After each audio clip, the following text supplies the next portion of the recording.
نحمده ونصلي على رسوله الكريم أما بعد فأعوذ بالله من الشيطان الرجيم بسم الله الرحمن الرحيم قد أفلح المؤمنون الذين هم في صلاتهم خاشعون والذين هم عن اللغو معرضون والذين هم للزكاة فاعلون والذين هم لفروجهم حافظون إلا على أزواجهم صدق الله العظيم.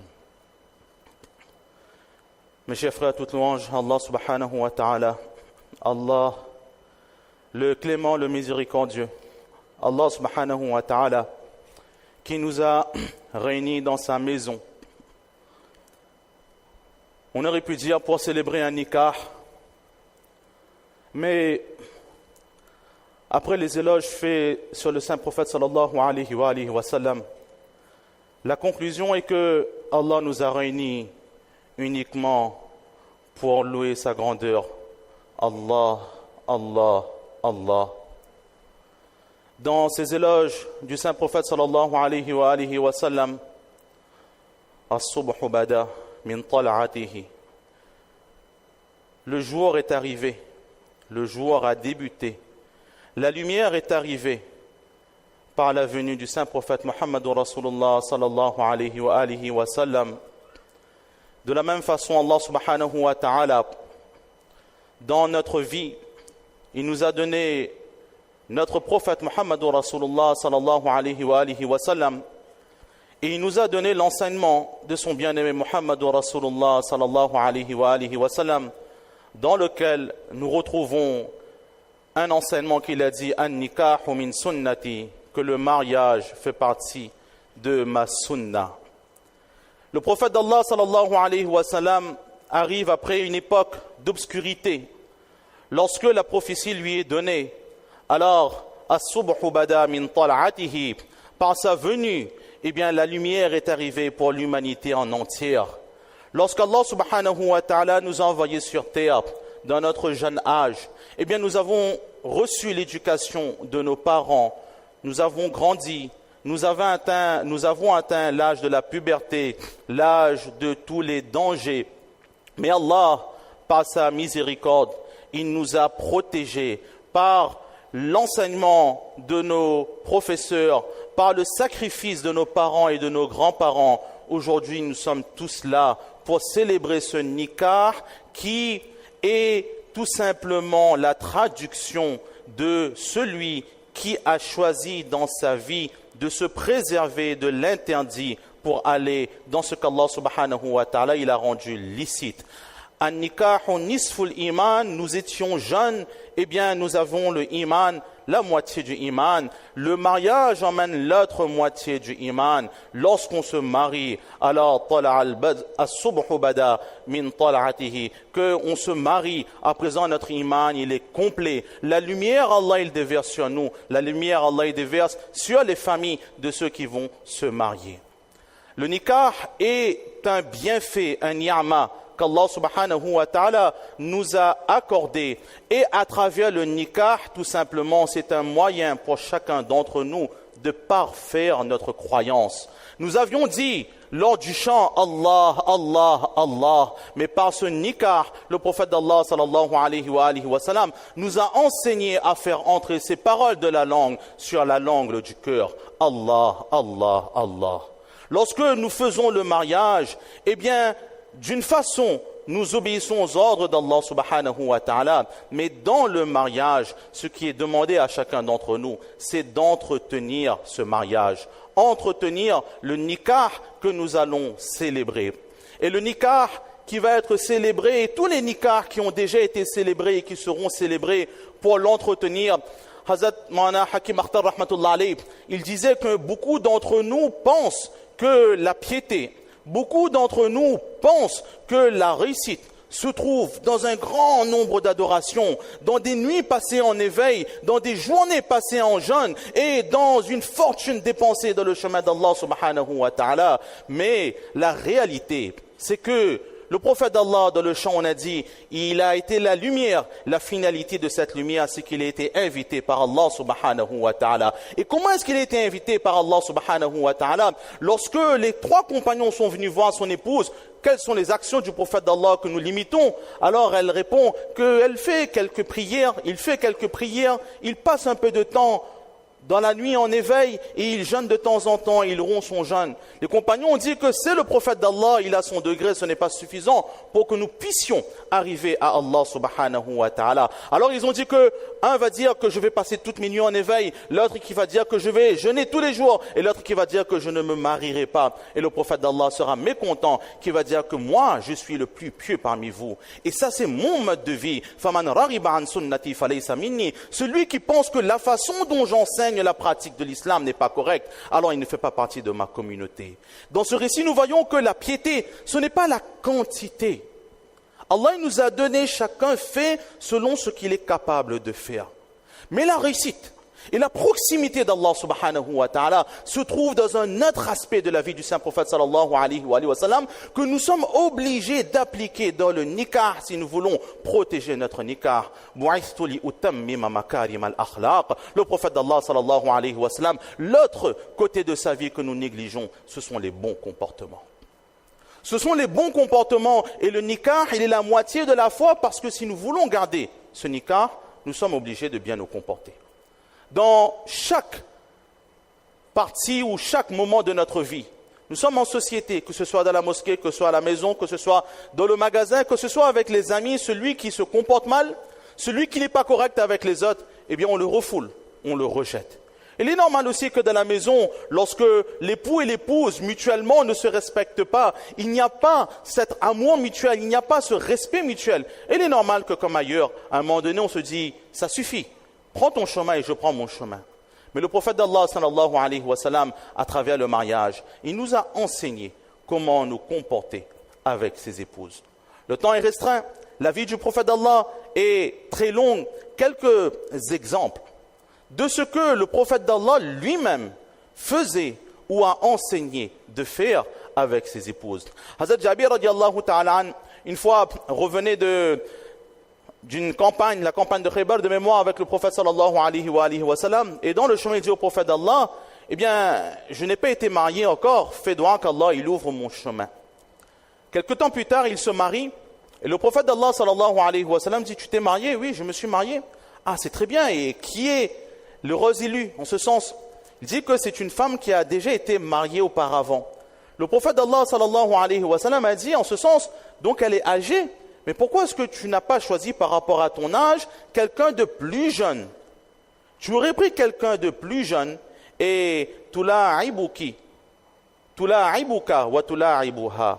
Tu aurais pris quelqu'un de plus jeune et tu aurais pu t'amuser un peu plus avec elle dans tous les aspects de la vie, que ce soit dans la maison, à l'extérieur de la maison, dans la chambre ou à l'extérieur de la chambre. Wa tulaibuha. Et toi aussi, tu aurais pu te laisser aller avec elle. Dans le mariage, avant le mariage, oui, l'islam nous a mis des restrictions. Le regard, le langage, la pensée, etc., etc.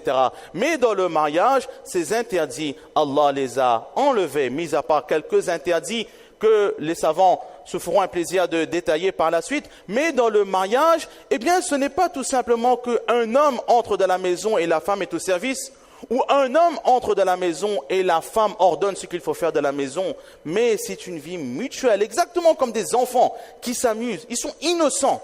Ils sortent. Maman, est-ce que je parle avec un cousin? Maman, est-ce que je parle avec un copain? Et là, ils vont s'amuser sans se soucier de ce qu'il y a après.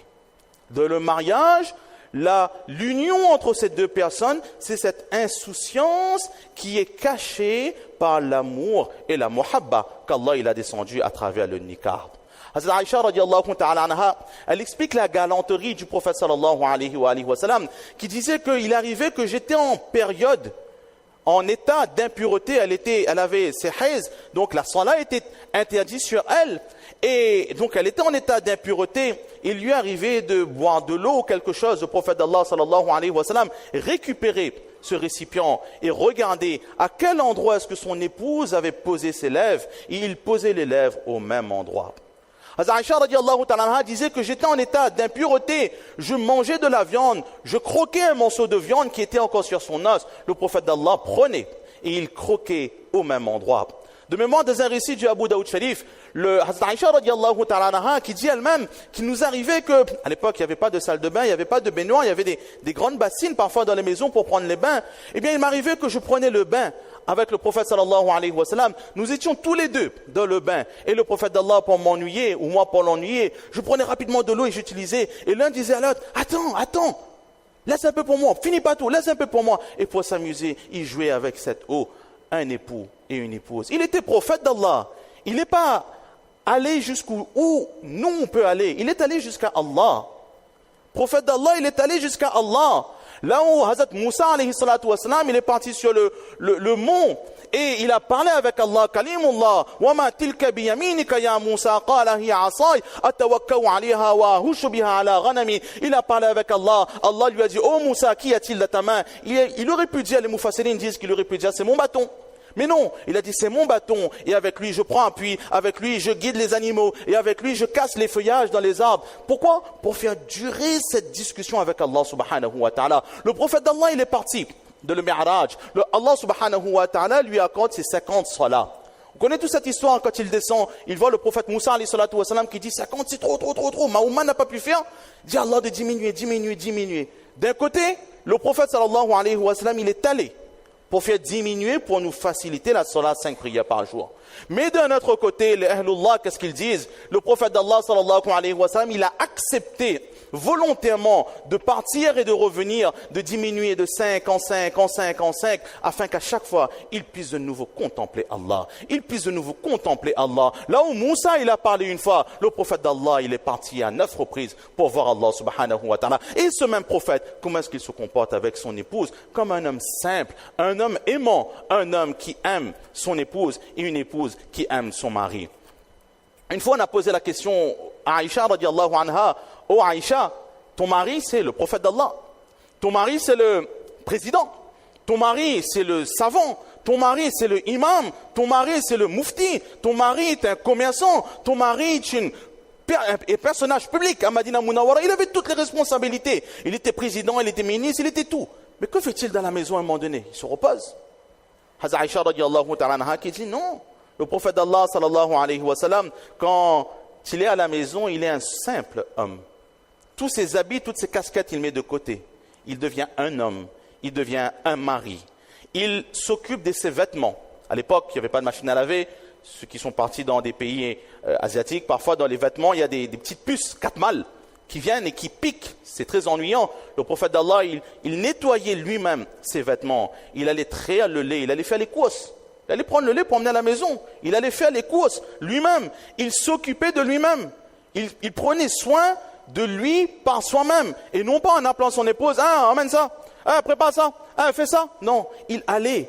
Et dans d'autres narrations, il passait le balai, il nettoyait la maison, il participait aux tâches ménagères. L'homme qui a vu Allah, l'homme qui a été invité par Allah, l'homme le plus pieux de tous les pieux, il se comporte avec cette humilité dans sa maison. Et c'est pour cela, par cet amour qu'il a donné, par cette simplicité qu'il a donnée, par ce comportement qu'il a donné, que toutes ses épouses n'ont cessé d'être satisfaites de lui. Il était protecteur en tant que mari.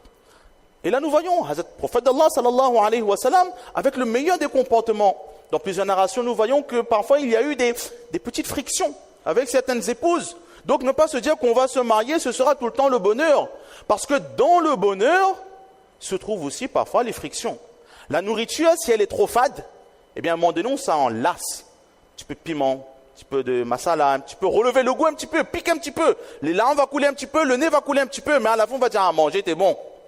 De la même façon, dans le mariage, il y a cette harmonie, de temps en temps des petites vagues qui viennent nous recouvrir. Et là, une fois, Aïcha radiallahu anha, elle était en train de discuter avec son mari, le prophète sallallahu alayhi wa sallam, et elle a élevé un peu la voix. De l'extérieur, son père, Abu Bakr Siddiq radiallahu anhu, après le prophète d'Allah, le plus grand des musulmans, qui entend sa fille, et c'est la colère qui le prend. De quel droit ma fille ait un comportement ainsi? C'est peut-être son mari, mais c'est avant tout le prophète d'Allah sallallahu alayhi wa sallam. Et il entre, et il a voulu gifler sa fille. À ce moment, Aïcha radiallahu anha, elle a vu le figure, le papa fin changer. Tout de suite, elle va dire, le prophète sallallahu alayhi wa sallam, il se cache. Et le prophète d'Allah sallallahu alayhi wa sallam, en ce sens, dit que ça c'est nos affaires, ça. Lorsque Hazrat Abu Bakr Siddiq, furieux, il s'en va. Alors le prophète sallallahu alayhi wa sallam regarde avec beaucoup de moquerie. Hazrat Aïcha radiallahu anha disait que tu veux batailler avec moi, on vient cacher des diamants. Et par la suite, quelques jours plus tard, Hazrat Abu Bakr Siddiq radiallahu anhu qui vient, il voit que maintenant de nouveau ils sont en train de s'amuser. Il entre à la maison, il dit au prophète d'Allah, j'ai été présent lors de la guerre, mais je n'ai pas été présent lorsque le traité de paix a été signé. Fais-moi aussi entrer dans ce traité, que de nouveau je revienne vers vous. Dans la vie, il y a de tout. Il y a la facilité, il y a la difficulté. Mais le plus important, c'est le comportement. Le comportement dans une narration, il est dit qu'une femme, et là c'est un enseignement pour l'homme comme pour la femme. Comme pour l'homme, comme pour la femme. Lorsqu'il y a ces frictions, à un moment donné, il y a quelqu'un qui va s'emporter. Si les deux s'emportent dans le mariage, dans le couple, c'est là que ça va casser. Et le prophète sallallahu alayhi wa sallam, son enseignement c'était quoi? Lorsque de l'autre côté il y avait justement cet emportement, il optait pour le silence. Man sakata salima. Celui qui se tait, Allah le protégera. Et là aussi, il y aura parfois, on a peut-être bien fait, on a peut-être mal fait, on pense avoir bien fait, elle pense que l'on est mal fait, elle a peut-être bien fait, on est persuadé qu'elle a mal fait. Eh bien, lorsque l'un s'emporte, eh bien l'autre il choisit pour le silence. Il est rapporté qu'un homme, certaines personnes disent que c'était Hazrat Ali, Hazrat Fatima radiallahu anha, wallahu alam. Toujours est-il que dans les livres on retrouve ce récit qu'un homme s'est emporté sur son épouse. Donc il a commencé à crier, il a dit ce qu'il avait à dire et la femme est restée silencieuse. Lorsque le mari, à un moment donné, est fatigué de crier, etc., donc la batterie est à plat, il s'arrête maintenant, il va s'asseoir. L'épouse voit que maintenant il s'est calmé, il n'a plus de force pour s'énerver. Et c'est là qu'il va, avec beaucoup de sa part, elle se met en valeur, elle se met en évidence, et elle va aussi avec un sourire bien placé sur le coin des lèvres en disant que j'ai le meilleur des maris. Je peux l'énerver comme je veux, il peut s'énerver comme il veut, mais un sourire de ma part et un baiser de ma part est suffisant pour que sa colère s'efface et que son amour reprenne le dessus. Dans une déclaration, il dit qu'un poète s'était énervé sur son épouse. Et il a eu des mots très durs. Il dit que, oh, vous les femmes, vous êtes des satans qui ont été créés de façon à ce que notre vie soit pourrie, pour nous pourrir la vie. Les femmes, vous êtes que des satans envoyés par Allah pour pourrir la vie des hommes, qu'Allah me préserve de tous les satans. Et là, la femme, elle va répondre avec intelligence. Elle dira que la femme est peut-être un Satan, mais c'est un Satan qu'Allah il a fleuri et de laquelle se dégagent les plus belles odeurs. Et quel que soit l'homme qui est sur cette terre, tous les hommes sont dépendants de cette odeur qui se dégage de ces fleurs posées sur ce Satan. Et en entendant cela tout de suite, c'est la paix qui est revenue. Quand on a un conflit dans le couple, le prophète sallallahu alayhi wa sallam, il nous a enseigné, on reste silencieux. Malheureusement, souvent, c'est dommage de le dire, beaucoup de cas qui reviennent, que je me suis emporté, j'ai dit telle ou telle parole, je me suis emporté, je ne savais pas, aujourd'hui je regrette.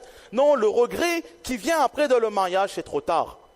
Le moment opportun, c'est à ce moment. Parce que le nisful iman, notre nikah, on a célébré le mariage, le nikah, notre iman, il est complet. Lorsque notre iman, il est complet, eh bien, nous devons tout savoir. Et malheureusement, justement, aujourd'hui, c'est ce qui nous fait défaut dans notre comportement. Il nous manque, dans notre vie de couple, il nous manque ce comportement que le prophète sallallahu alayhi wa sallam nous a enseigné. Il a rapporté, pour terminer, que Hazrat Safiya radiallahu anha, lorsqu'elle s'est mariée, lors d'une campagne encore, maintenant, elle va avec son époux, le prophète sallallahu alayhi wa sallam, et elle doit monter sur la monture. Alors immédiatement, le prophète sallallahu alayhi wa sallam, il écarte tout le monde, il s'agenouille, il met sa cuisse devant la monture, il dit, oh Safiya, prends appui sur mon pied, grimpe sur moi, que je te mette sur la monture. Dans une autre narration, en revenant de campagne, le prophète sallallahu alayhi wa sallam, il avait un esclave qui s'appelait Anjasha, et qui était le chauffeur, il conduisait, il guidait les montures du prophète sallallahu alayhi wa sallam. Et à un moment donné, lors d'une campagne, il revenait dans la caravane qui allait. Donc Anjasha, il contrôlait, il était en train de guider le chameau sur lequel étaient placées des épouses du saint prophète sallallahu alayhi wa sallam. Il avait une très belle voix et lorsqu'il parlait, l'animal de lui-même, il accélérait. Et le prophète sallallahu alayhi wa sallam, il estimait qu'un petit peu d'excès de vitesse là. Alors il est parti voir le Anjasha, radiyallahu anhu. Il n'a pas dit ralentis à mes épouses qui sont derrière. Mais il dit, oh Anjasha, si tu continues à accélérer, mes diamants qui sont à l'arrière vont tomber, vont se briser. Fais attention à mes diamants. Fais attention à mes cristaux. Fais attention à ces êtres fragiles qu'Allah subhanahu wa ta'ala m'a accordé. Cette douceur que le prophète sallallahu alayhi wa sallam, il nous a enseigné dans le nikah, il est valable pour l'époux et il est valable pour l'épouse. Juste pour terminer, une sunna, malheureusement, on va se marier. Eh bien, il est enseigné que le prophète sallallahu alayhi wa sallam, lorsque quelqu'un se mariait, eh bien, au moment de la rencontre, lorsque les époux, ils sont dans une certaine intimité, alors le mari mettra sa main sur le front de son épouse et il fera ses invocations, on va le donner en français. « Oh Allah, je te demande le bien qui se trouve dans cette épouse et tout le bien qui viendra avec cette épouse. Et je te demande protection contre le mal qu'il y a dans cette épouse et le mal qui viendra avec cette épouse. » Nous avons tous du bien et du mal en nous, personne n'est parfait. Au même titre que nous avons un bon côté et un mauvais côté, l'épouse aussi, on peut l'aimer comme elle veut, elle a certainement des défauts. Allah a fait que je ne vois que ses qualités et je ne vois pas ses défauts. Et dans la destinée qui lui est réservée, eh bien comme nous tous, il y a des hauts et des bas. Aujourd'hui, elle travaille, demain, possible qu'il y ait une crise, on perd du travail, je perds mon travail, elle perd son travail, aujourd'hui elle ne travaille pas, demain elle travaillera. Eh bien tout le bien qui a été écrit pour sa destinée fait que je puisse en profiter. Et tout le mal qui est écrit pour sa destinée, on ne peut la changer, fait que j'en suis préservé. Et ensuite, un homme est allé voir un puits en disant que je me suis marié, mais j'ai peur des querelles dans mon couple. Alors le pieux qui donne la réponse, qu'il dit que l'amour vient d'Allah et les querelles viennent de Shaitan afin de nous inciter à nous éloigner de ce que Allah subhanahu wa ta'ala il a rendu licite pour nous. Quand tu te maries, eh bien demande à Allah subhanahu wa ta'ala d'éloigner Shaitan du couple. Et la meilleure façon d'implorer Allah, tu feras 2 rak'at de nafil. 2 rak'at de salat en congrégation avec ton épouse. Sans takbir, sans iqamat, sans adhan, dans les heures autorisées. Le mari sera à l'avant et l'épouse sera à l'arrière. Les deux feront l'intention que Allah, nous faisons 2 rak'at de namaz. Par la baraka, les bienfaits de ces 2 rak'at protègent notre couple. Et là, ils feront, le mari va pas lire sur le Baqarah, sur l'Al-Imran, il va lire sur le cours, Qul ya ayyuhal kafirun, qul Allahu ahad. À la fin, il fera les doigts. L'époux et l'épouse feront leurs doigts, et parmi les doigts qui ont été enseignés, ô Allah, bénis ma maison et les gens de ma maison, et bénis ceux qui sont avec moi par mon intermédiaire. Ô Allah, donne-nous de l'abondance dans notre subsistance et donne à ceux qui vivent avec moi de l'abondance dans leur subsistance. Et Allah, tous les biens qui se trouvent auprès de toi que tu nous as réservés, accorde-nous. Et tous les maux qui pourraient nous atteindre, eh bien, préservons-nous. Allah subhanahu wa ta'ala nous donne tawfiq de comprendre ces quelques paroles, de mettre en pratique, nous apprend à corriger notre comportement, notre akhlaq. Cela s'apprend auprès des gens pieux. Cela s'apprend en lisant la vie des compagnons, cela s'apprend en lisant la vie du prophète sallallahu alayhi wa sallam. Dans chaque récit de leur vie, eh bien, nous retrouverons obligatoirement des situations dans lesquelles nous étions nous aussi. À ce moment, regarder, réfléchir, comment est-ce qu'il s'est comporté et comment est-ce que je me suis comporté. Allah subhanahu wa ta'ala nous tawfiq de comprendre ces quelques paroles, de mettre en pratique et de propager. Mais la baraka de tous les couples présents, à venir et qui va être célébré. Wa ma tawfiqi illa billah.